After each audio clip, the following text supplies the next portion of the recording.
So I stand corrected. When Donald Trump was talking about black jobs, I said that Donald Trump was talking about jobs that was in service to them, right? Your maids, your butlers, your cooks, your mechanics, your gardeners.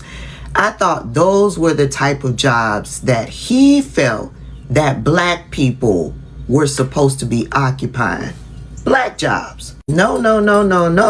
In all of his efforts to try to distract from people calling for the release of the Epstein files, Donald Trump called in and did a phone interview and told all of us that he thought the black jobs were picking the fruit out in the fields. To their country with a pass back in legally, and we're doing things that are very difficult to do and very complex, but it works really well. We're sending them back, and then they're schooling, they're learning, they're coming in legally. We have a lot of that going on, but we're taking care of our farmers. We can't let our farmers not have anybody, these people that you can't replace them very easily. People that live in the inner city are not doing that work. They're just not doing that work. And they've tried, we've tried, everybody tried. They don't do it. These people do it naturally. I said, what happens if they get it to a farmer the other day? What happens if they get a bad back? He said, they don't get a bad back, sir, because if they get a bad back, they die. I said, that's interesting, isn't it? These are very, in many ways, they're very, very special people. Okay, go ahead. No, okay. When Donald Trump says the people who live in the inner city, that's black people. And so when he says the people that are living in the inner city just aren't doing that work, he's talking about black people doing the work of what immigrants were doing in this country. Picking your fruit, picking your vegetables, and they just thought that they were going to get rid of the immigrants and the black people will get back out in the fields. Now they're finding out black people will sleep in the street. Black people will go from pillar to post. Black people will not be going back in those fields. You try to put black people back in those fields, it's going to be a battle of life and death. Welcome back again. Thank you for coming and thank you for always being here. Consider subscribing if it's first time to be here, and for the returning subscribers, I really do appreciate. Now, the black community is still hitting the headlines, and this is because of what is happening in the United States right now. Donald Trump, being the MAGA pioneer who came out and said, I want to make America great again. Okay. And the white community, they came out, they said, we want to make him president because he's considering making America great again. Now, they didn't have the insight. That's where now the problem began from. Because while they were coming in big numbers to vote this guy into the government, they didn't know that it's something big that is going to happen. Okay. They just looked at his policies with a single eye. They would have tried and looked at it with two eyes or inner eyes, or using the insight, of the black community. At least the things that are happening to them right now would not be happening. But look at what is happening right now to the white community, crying every time. The economy is not even friendly. The policies aren't befriending them anymore. Look at what farmers are going through. Look at how everything is happening. The weather conditions are very bad, and the government isn't ready even to consider checking on them or taking care of them. Now, who are they going to cry for? I don't think if there is anybody they want to cry for, because you see somebody coming and saying that once upon a time that trees in the forest, they had to vote for an X to become their leader because they thought an X is one of them, because an axe had a handle that is made up of wood. Okay, so by them considering the wood, they thought maybe an axe is one of them, and then they considered voting an axe as their leader. And right now, all the trees in the forest, they're lying down. Why? Because the axe did what it could do better. Okay, so for the white community voting Trump into government, they voted him because he's a white guy like them. He's a white person like them, and they thought maybe it's better if they can vote him into the government. This is a guy who looks like us, who is speaking like us, who is doing everything like how we do it. He is one of us, our brother, the skin color like of ours.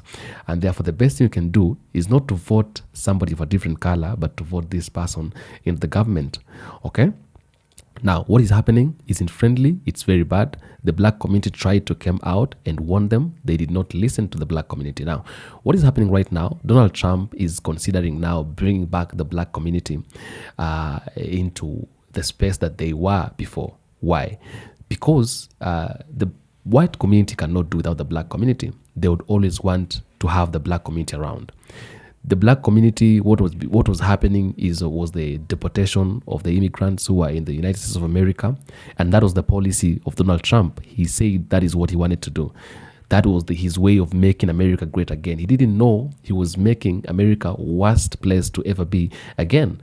Now, people are asking questions. Is America great again now that Donald Trump took power, or now that Donald Trump became the president? Is it great again as they thought, or as they were told by their own leader? Is it great again? Now, look at these videos. Check them out. I'm going to come back with more commentary, and we'll see what they're going to say about it in the comment section. Take a look. And so now he's telling this lie that they have deported the people, and now they're learning and they're educating and they're coming back in the right way. Are they really? I just saw an article where the United States has cut a deal, made an agreement with Rwanda to take deported immigrants. Imagine that, an African country participating in human trafficking, possibly slave trade activities. Imagine that, an African country. Yeah, so now we're clear. Everybody is on the same page. Black people will not be going back out in the fields. And field work is what Donald Trump thought black jobs were. Nice, be nice, even if I don't want to. I'm trying. Y'all, if you hear immigrants, who shows up in your mind? If somebody says, oh, there's immigrants over there, what's going to show up in your mind? Now, we know you wasn't thinking that, but there you go. Okay, just hold that. In a recent CNBC interview, Trump refers to undocumented farm workers, primarily of Hispanic descent, as people who naturally are suited for intense labor, like farm work. He claimed that these individuals don't just do the work, like it naturally comes to them, like they don't need no guidance. It's just like programmed, basically. That's not his words, but I'm saying, right? He says, so they saying they basically got strong backs, and if they stop working the farm, they'll die. These are very, very special people.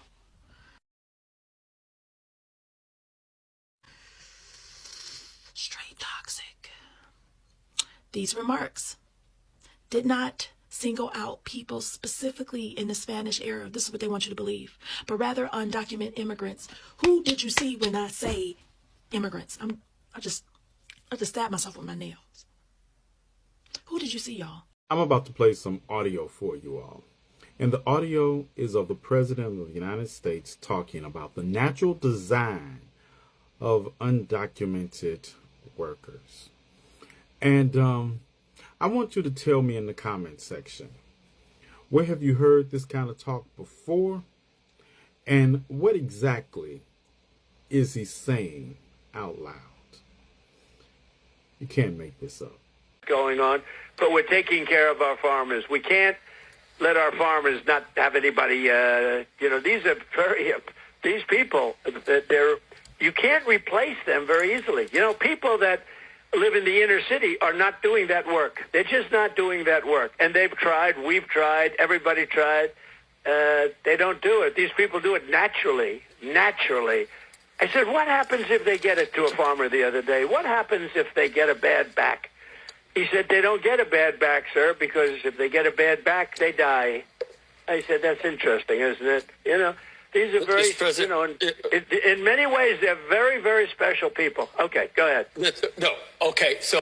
These people. Sounds like some of the stories my grandmother used to tell me, how they were referred to when they were sharecroppers. These people. How the generation before hers, when they were slaves. And a lot of you all are just sitting there pretending like you don't hear this. I'm going to leave this right here. And you tell me in the comment section what you heard. Because I know what I heard. Y'all have the day you deserve. And may the ancestors judge you all who are turning a deaf ear to this accordingly. Somebody say that our President Trump was on Fox today crying about he made a mistake sending all them immigrants away. Did he say he made a mistake deporting all them immigrants? Yeah. Did he say the farmers were gonna be suffering and who was gonna tend the fields out there? Did he actually think who he thought was gonna do it? The African American people? Oh, we won't do that no more. We won't do that no more. I got people that own businesses. I got people that sell t-shirts, sell purses, sell everything. I got people that own stores. You know, we don't do that anymore. I even heard that he said what would happen to the, I think he was talking about the immigrants like working and they back, because it's back-breaking work. So he was like, what would they do if their back was broke? What would they do? They say they'd die because if their back ain't working, they ain't no good. You know, we don't do that anymore. We don't tend the fields and stuff. And I tell you something else you figured out. You figured out when you start raising the price on these vegetables and all that stuff, because we know how to, you know, raise crops and stuff. A lot of us started growing our own vegetables. Here, one of my coworkers bought me some squash and okra the other day. You know what I'm saying? So you can't stop us. But I tell you one thing, I want to know what black person, African American person finna get out in the field and pick cotton, pick peas, pull apples and all that stuff. You damn right, you better get them immigrants back if you know what's good for you, and go ahead and give them their rights to make them legal. If I was them immigrants, I wouldn't come back to your ass, give me my legalized paperwork right when I get on that bus or that ship or whatever you got for them. Give me my paperwork ASAP. And you need to hurry up and get them back, because I'm mad anyway. We need some work done at the house, and they damn good workers. They damn good workers. They can do some good stuff around your house, and they don't charge you that much. They do a damn good job. Stuff that people like, you know, my people, we don't do that no more. We just don't do that no more. We just don't do that no more. You think them folks stand in line with Jordans on, stand in line to buy a pair of $300 shoes to put on to go work in a field? Do you really? Do you think them people go buy $3,000 purses, Louis Vuitton bags, Gucci and all that stuff to go work in the field? No, we don't do that no more. Bottom line is, get them immigrants back that you deported. Make them legal, when they come back. And then get them more money for what they was doing before they left. Because you know damn well they deserve it. Because you have seen, you done effed around and found out that you done seen that your plan was going to fall to pieces. Because you thought African Americans was going to go back to what they was doing back in the day. This ain't back in the day. This ain't back in the day. I don't need no 40 acres and a mule, because my mama picked cotton, so I didn't have to. You understand me? And I'm damn proud of it. I don't need no 40 acres and a mule, because I'm set up now that I can do what I need to do, and I don't have to pick cotton, peas, and all that stuff. So how dare you think that them immigrants was gonna go back and we was gonna take their spot? That's what you thought, but it backfired in your face. Don't let them people come back over here so I can get some work done in my house. Thank you. So Donald Trump, not in these exact words, but basically admitted this week that a lot of the things that he's been doing, a lot of the policies, a lot of the executive orders that he's been signing off on was all made with the intention of getting black people back into the field. It was made with the intention of getting black people back into the field. All right, so on Tuesday, Donald Trump made an appearance, right, on CNBC's Squawk Box. And on that platform, he actually made a lot of commentary in regards to the situation with the deportations, migrant workers, the state of America's agriculture, and he made comments on inner city people not doing farm work. I want you to always remember that when they mention inner city, that means black. In Donald Trump's exact words, people that live in the inner city are not doing that work. They've tried. We've tried. Everybody tried. They don't do it. These people do it naturally. They don't get a bad back, because if they get a bad back, they die. He also went on to say that they are very, very, very special people and they cannot be easily replaced.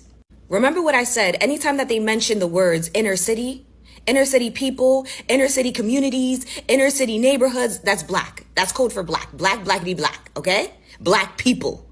And it is because of that exact commentary that it reconfirms for me, okay? Not confirms, but reconfirms, meaning that I already knew. But it reconfirms that the plan from the very beginning with these executive orders, right, was to further destabilize black communities, further destabilize poor communities, but black mainly, so that you could put pressure on these communities so that you could get them to go back into the field, right? And then once you get them back in the field, bingo, you've made America great again. Modernize slavery. But black people said, fuck you and this little game that you want to play. Since we are the most valuable player on the scoreboard, we will remove ourselves and let's see if this game is still going to continue. And that's in fact what we're seeing right now.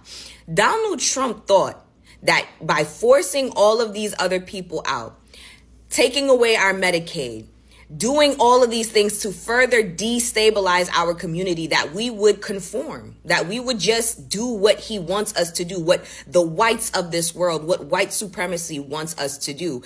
But black people decided to pull a Uno reverse and they did nothing, which is something that they're not used to black people doing. They're used to black people having this spirit of rebellion, having this spirit of revolution. But instead, black people decided that, you know what, I'm going to preserve my energy for me and my people, but I'm also going to remove myself from this game entirely. And now everything is starting to crumble. The way that the America agriculture is taking a huge hit right now because of Donald Trump and his deportations. Like, I don't think that you understand how much America survives off of the labor of undocumented workers. And when I say y'all, I mean all the other races. Black people knew, because black people were telling you. They told you, don't do this. Don't do this, because we're not going back in the field. Don't do this, but y'all didn't listen. And just to put into retrospect of how important undocumented migrant workers are to the agriculture economy here in America, the U.S. Department of Agriculture reports that roughly 42% of crop workers are undocumented, with nearly 70% being foreign-born. This labor is essential in states like California and Texas, where up to 80% of farm workers lack legal status. Donald Trump signed off on a lot of these executive orders back in January.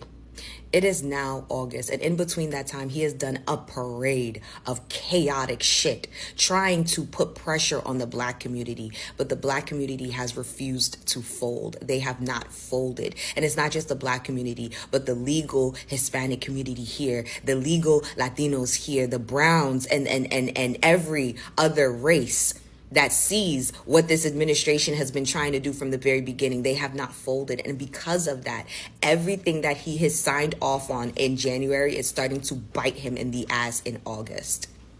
And to all of you people out there that had so much to say in regards to the black community and the 92% and them actually deciding to stand down and not participate, to not get involved, to protect their peace, all of the critiques that you had on their decision, let this be your example. Let this be your primary example as to why you should stay the fuck out of black people business. Stay the fuck out of black people business. You had so much to say in regards to our decision and wanting to stand the fuck back and deciding to remove ourselves from this entire game altogether, right? Now, you see that black people actually knew what the fuck they were doing. They knew what the fuck they were doing. They told you were going to need these people because they weren't doing it anymore. They told you they wasn't going to do it anymore. You still got rid of them people. You still got rid of the migrants. You still did and went through with the mass deportations, and now you guys want food. But you thought that the black people was going to get into the field. No, they wasn't going to do it. They wasn't going to do it. They wasn't going to do it. And now you see why they decided from the very beginning, oh, I see how this is going to play out. Exit stage left. See, this is the reason right here. That you do not go out and vote and put people in an office whose thinking is dated over 50 years ago. You don't put people in office who doesn't have the mentality to move with the times. You don't put people in offices who do not have the ability to look outside of themselves and think in a diverse way to deal with a diverse community.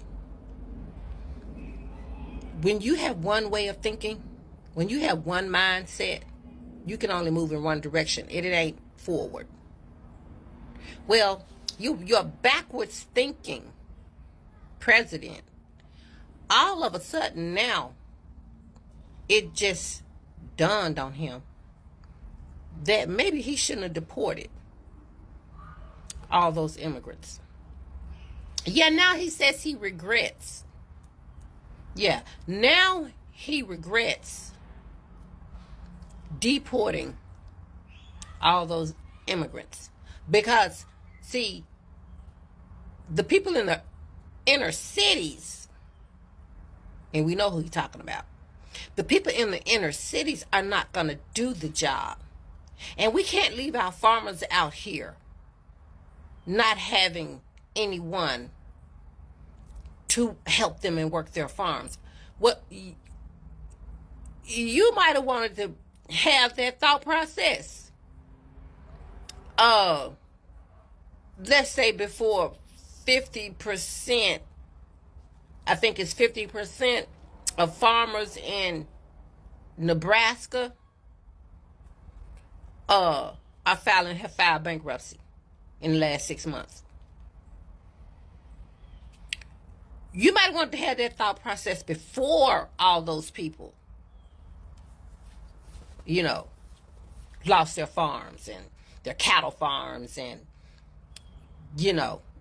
and their businesses, housing and, all kind of other areas. Because the immigrants were scattered out through every facet of work here in this country. But now he doesn't think that was such a good idea. This is what y'all put in office. This is your choice and skills at work. Why should anybody ever take any type of advice, guidance, suggestions from you? Why should we? Why would we? Look at what you did. Evidently, your thought process, I can see right now, would be in no way helpful or of some type of benefit to me. So, Trump voters, it ain't nothing y'all can say to me about nothing. Your advice, I don't trust it. Look what you did. This is what you believe in. This is who you put in power to come into this country and do the things that he's done. The farmers are going belly up. All kind of businesses are going out of business. Small businesses. And it's being said now that Ford and GM is on the brink of closing. That Ford will lose a total, I think it was $2 billion in revenue because of these taxes. So Ford is on the brink of shutting down. GM is on the brink of shutting down because of the person y'all went into that booth and pushed the button for that ignited all of this destruction. And now he wants to go, maybe he shouldn't have. Well, you know what? Who would want to come back over here? Because that's what you say today, but then people don't know what you're going to do tomorrow. You done showed your true self. Why would anybody even come back to this country? I mean, really, why would you? When a person shows you who they are, believe them. And we, as a country, have showed these people who we are. And they need to believe us. Because if the only way you become valuable, if the only way you become, if you earn the right to be treated like a decent human being, if that only reason is your purpose is here is to put money in their pocket, I don't think that's sufficient enough. I mean, really, as long as you put money in my pocket, you can stay here. Long as you put money in my pocket, then, you know, you ain't got to worry about being snatched up off the streets and thrown and or, you know, flew out to other countries that you've never been in your whole life and sent to the worst prisons there is on earth. And that's where they're, why would you come back to that? Why would you? Why would you ever trust this country again? And how is he supposed to get these immigrants back?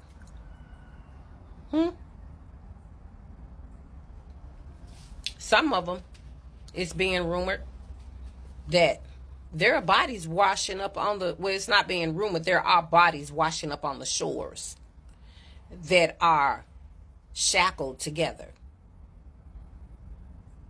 And that some of the planes, those big cargo planes where the back can drop down, they go off radar when they get to a certain point over the ocean. So it's being, let's just say it's being thought that they're going out there and they're throwing people off those planes and they're throwing them in the ocean. Because many bodies have been washing up on the shores and they're shackled together. I'm just waiting to see what they're going to do when they trace if they can trace where these people come from. And therefore, remember when they were scrubbing all the information out of the systems, the data systems and stuff? That was so they couldn't trace anybody. They couldn't trace any of these immigrants. All of this is because of Trump voters. And now he is talking about he regrets it. Don't nobody care what you regret now that the destruction is done.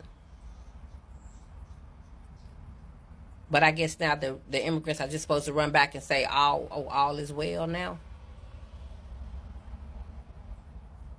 But that seems that, you know, that's what they're going to expect, you know, the farmers and the Trump voters. They're going to expect these people to come back and work and make them money as if nothing happened. Because, see, their well-being is the most important thing. Reminds me of this letter. I saw a video about this letter that made the newspaper way back in the day in slavery when the slaves were freed. And after they had went and settled elsewhere, that the slave owners were tracking them down and sending them letters begging them to come back. And there was one particular farmer that this letter was about. The video had Larry Fishburne reading the letter. The letter made the newspaper. This plantation owner tracked down his, I guess he was like the foreman over the land, and he was begging him in a letter to come back, promising he would treat him better, you know, he would do right by him and yada, yada, yada, right? Well, of course, the man wound up, bottom line is the slave, the free man now wound up turning them down. And do you not believe that to this day, the descendants of that man, the property owner, the slave owner, the descendants of that man is still mad at that slave because he wouldn't come back and help that man because he didn't know how to run his own land, and he wound up going broke and having to sell that place for pennies on the dollar. And his descendants holds the ex-slave accountable and at fault for him losing his farm. See what I mean? It's that expectation, baby, that they expect it all. That's what you got. Hey guys, it's Leash. Listen, your president, not mine, has decided that he is going to reverse this whole deportation situation and is suggesting that people come back to America to work these farms and everything. Not saying sorry, not acknowledging that what he did was probably one of the most horrific things you could do to people and families, children, tearing families apart or anything. No, he is basically saying that, the farmers here need help.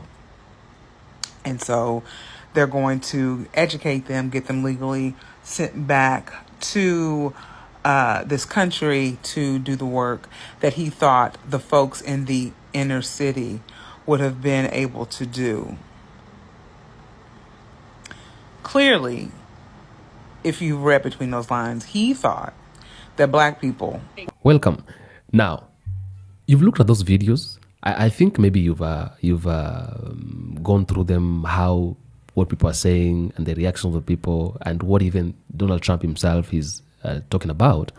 And literally, you can be able to say clearly that the white community cannot do without the black community. The white community really needs the black community around them. Why? Number one, the black community has been going through all these things. Talk about racism, talk about segregation, talk about oppression, because we've seen the black oppression for many years.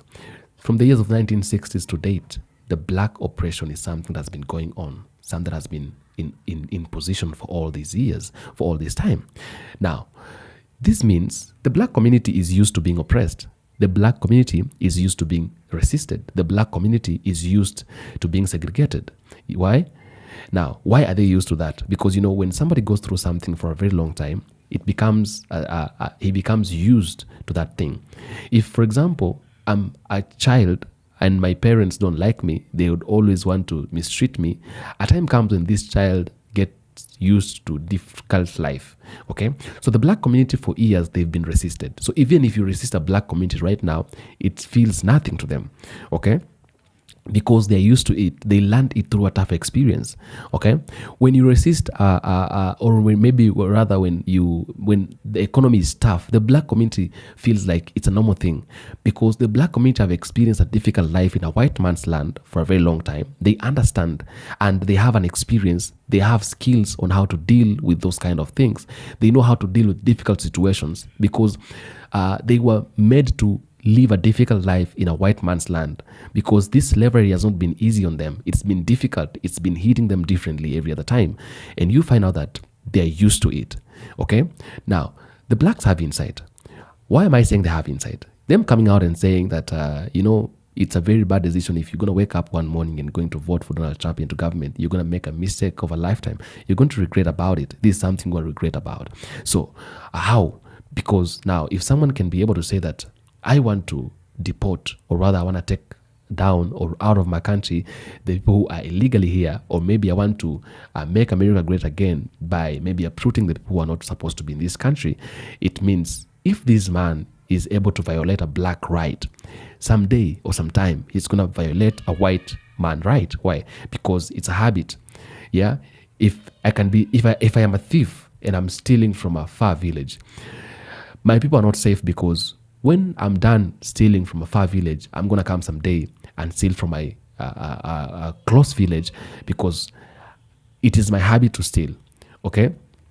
So the black community knows very well, they understand very well that, it's a habit of white governments to be able to oppress black community.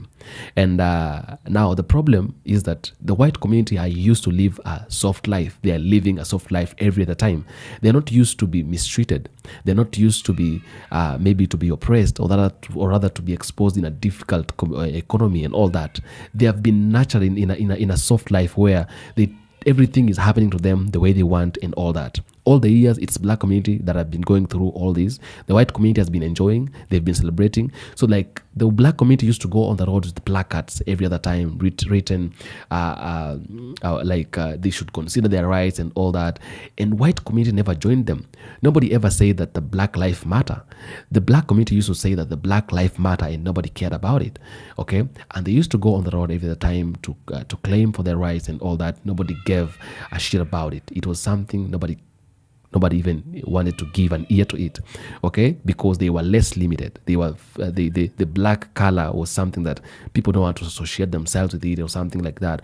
Or people thought that the black community needs to suffer, or it's normal for them to suffer, okay?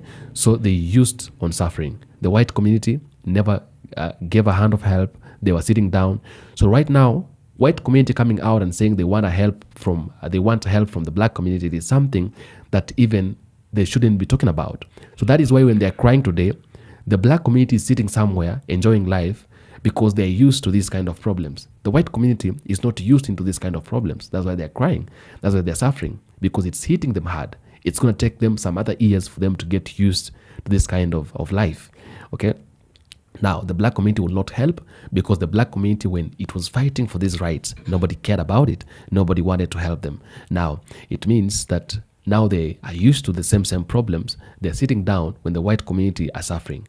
Now, Donald Trump is considering bringing back the black community into their countries. He's coming the trick, saying that, I've realized that people now, they're supposed to be living in our country legally. Now that we've taken them back, they can apply for legal ways and come back to our countries. He's simply trying to say that the black community should come back to the United States, because the white community, especially the white farmers, they are suffering because the black farmers used to work in their lands. The black people used to work in their lands. Now that they were deported, a big number, some of them aren't working in their lands anymore. Their crops are being destroyed by the ice.